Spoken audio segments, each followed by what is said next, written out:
আগের ব্লগিং যারা দেখেছো তারা তো বুঝতেই পারছো। তো তারপরে আমি পৌঁছে গিয়েছিলাম এই যে ব্রাইড লোকেশনে। কালকের মেকআপ কেমন ছিল? হ্যাঁ ঠিকই ছিল, মানে সকাল অবধি ছিল মেকআপটা, একটু হয়তো ঘাটবে হয়তো একটু আধটু, হ্যাঁ ওটাই, কিন্তু বাকি এমনি ঠিক ছিল তো।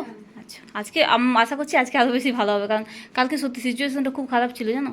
কারণ তো আগের ব্লগ না দেখলে তোমরা বুঝতে পারবে না যে আগের দিনের সিচুয়েশনটা ঠিক কত বাজে ছিল। তো আজকে সিচুয়েশনটা অবশ্যই ভালো ছিল, তো সেই হিসেবে আমি ওকে বলেছিলাম যে আজকে ভালো হবে। কালকে এত বাজে পরিস্থিতির মধ্যে দিয়ে আমি ওকে সাজিয়েছি সেটা শুধু আমি জানি, আর তোমরা যদি ভিডিওটা দেখো তাহলে আগের যদি ভিডিওটা দেখো তাহলে বুঝতে পারবে। তো তারপর দেখো আমি ওকে মানে মোটামুটি অলমোস্ট মেকআপ হয়ে গিয়েছিলো, তারপরে হেয়ারটা একটু ক্রিম্পিং করছিলাম। আমি যেহেতু সেদিন একাই গিয়েছিলাম, আমার সাথে কোনো হেল্পিং হ্যান্ড ছিল না, তো সবটা নিজেকেই করতে হয়েছিল। আমার সামনে একজন ওরই বোন একদিন ছিল বসে। ট্রলিটা ই করা, ওই রুমটা লক করে যাবে। হ্যাঁ তাকাও তো এবারে, রুম লক থাকবে তো, তাকাও। আটকে গেছে নাকি?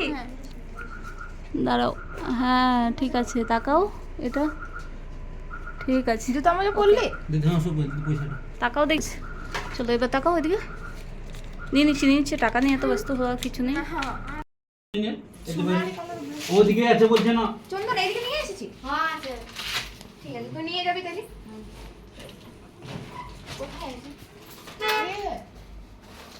হয়ে গেল সাজানো, এই যে কমপ্লিট লুক। ওইখানে গিয়ে স্টেজটা অনেকটা দূরে, তো ব্রাইড যাবে তোমার গাড়ি করে, তো ওখানে গিয়ে আমি ভালো করে নেব ভিডিওটা। এখানে ভালো মানে লাইটটা খুব ঠিকঠাক নেই আসলে, ওই জন্য।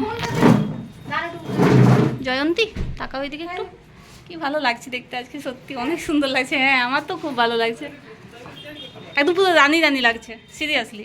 না বলো পুরো।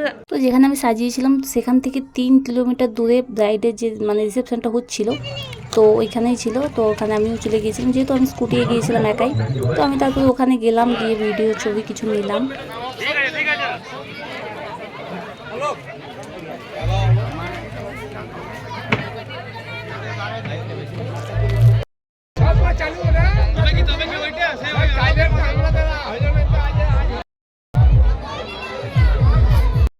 লেগেছে সেটাই পার্সোনালি আর কি।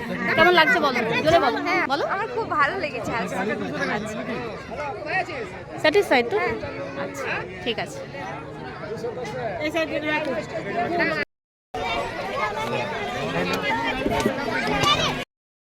বলে দিচ্ছি। ছবি টবি নেওয়ার পরে সব কিছু ইয়ে করার পরে তারপর বেরিয়ে গেলাম আমার লাগেজপত্র নিয়ে, স্কুটি নিয়ে। একাই যেতে হবে। এবার বেরিয়ে গেলাম, খাওয়া দাওয়া করতে বলছিল ওরা, কিন্তু এত মানে খেতে ওরা অনেক জোর করছিল যে খেয়ে নাও দিদি খেয়ে যাও। তো তারপরে আমি খেতে ঢুকেও ছিলাম, কিন্তু এত মানে সবাই বসে গিয়েছিল, একদম জায়গা ছিল না। তো যেহেতু জায়গা ছিল না, তখন আমি বললাম যে দেখো অনেকটা তো আমায় যেতে হবে, অনেকটা দূরে বাড়ি আমার, তো ওই জন্য আমি বেরিয়ে যাচ্ছি, তোমরা কিছু মনে করো না, খাওয়াটা বড় কথা নয়। তারপরে আমি বেরিয়ে গেলাম। ওরা বলছিল না দিদি তাহলে পার্সেল করে দিচ্ছি কিছু। আমি বললাম যে না না পার্সেল নিয়ে যাবো না, খাওয়াটা আবার পার্সেলকে নিয়ে যাই বলো। তো ওই জন্য আমি নিয়ে এলাম না, দিয়ে এই যে বেরিয়ে পড়লাম।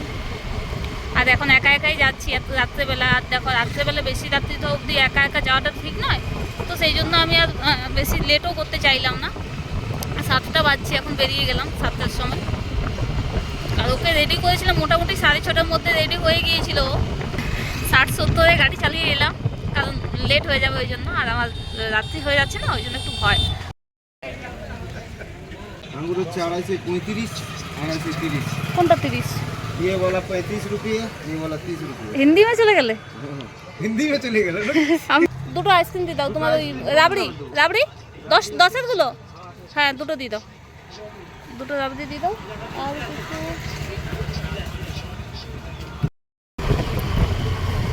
এই যে কয়েকটা জিনিস নিয়ে নিলাম বাড়ির জন্য, আর এই যে বেরিয়ে গেলাম।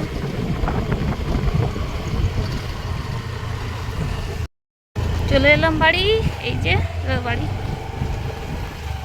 পৌঁছে গেলাম বাড়ি। এই যে এই যে আমার ছোট বোনু দাঁড়িয়ে আছে, এই দেখো, এই দেখো আমার ছোট বোনু জল খাচ্ছে, দেখি এদিকে তাকাও। এই দেখো ছোট বোনু জল খাচ্ছে, সেটা আবার বাটি করে। তো তারপরে আমার রাত্রিবেলায় আমাকে মেসেজ করেছে, বলছে দিদি খুব ভালো হয়েছে মেকআপ, সবাই ভালো বলেছে, এই যে রিভিউ তার।